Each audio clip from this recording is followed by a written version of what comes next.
Seuls profitent du repos ceux qui se consacrent à l'étude de la sagesse. Seuls, ils vivent. Car non seulement ils profitent de leur part d'existence, mais ils y ajoutent tout l'ensemble des âges. Toutes les années qui ont précédé leurs premiers jours leur sont acquises.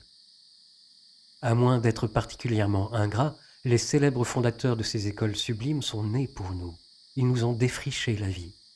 Ces admirables connaissances qu'ils ont tirées des ténèbres et mises à jour, c'est par leurs travaux que nous y sommes initiés. Aucun siècle ne nous est interdit, tous nous sont ouverts. Et si notre esprit, par sa grandeur, nous porte à nous affranchir des limites de la faiblesse humaine, nous pouvons parcourir les vastes horizons du temps.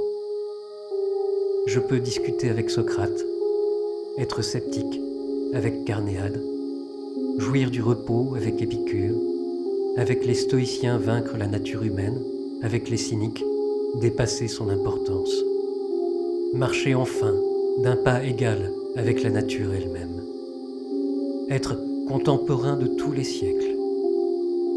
Pourquoi, de cet intervalle de temps si court, si incertain, ne m'élancerais-je pas vers ces espaces immenses, éternels, où retrouver les meilleurs des sages? Les insensés, qui, sans cesse en démarche, à rendre d'inutiles devoirs, se privant de repos et en privant les autres, et qui se seront livrés tout à leur aise à leur manie, auront été frappés chaque jour à toutes les portes, n'auront oublié aucune de celles qu'ils auront trouvées ouvertes, colportant dans toutes les maisons leurs hommages intéressés. Dans cette ville immense et agitée de tant d'intérêts différents, combien de personnes auront-ils pu voir finalement? Combien de hauts personnages dont le sommeil, les débauches ou la dureté les auront éconduits? Combien, après l'ennui d'une longue attente, leur échapperont en feignant une affaire pressante?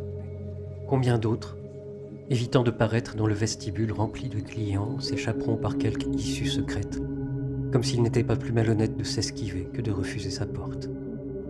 Combien, à demi endormis, la tête encore lourde des excès de la veille, combien entr'ouvriront à peine les lèvres pour balbutier, dans un bâillement dédaigneux, ce nom que leur esclave leur a soufflé 1000 fois à l'oreille, celui de ces malheureux qui ont hâté leur réveil pour venir attendre le réveil des autres.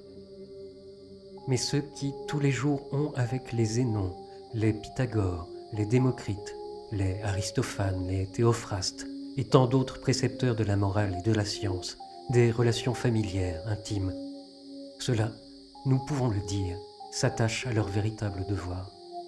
Aucun de ces sages ne refuse de les recevoir. Aucun ne renvoie ceux qui sont venus à lui, plus heureux et plus affectionnés à sa personne. Aucun ne souffre que vous sortiez de sa compagnie les mains vides. Leur porte est ouverte à tous, nuit et jour. Aucun d'entre eux ne vous forcera à mourir. Tous vous en apprendront le secret. Aucun ne vous fera perdre des années. Chacun y ajoutera les siennes.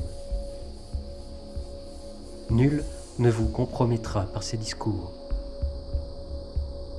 et aucun dont l'amitié vous mettra en danger. Aucun ne vous fera payer cher sa faveur.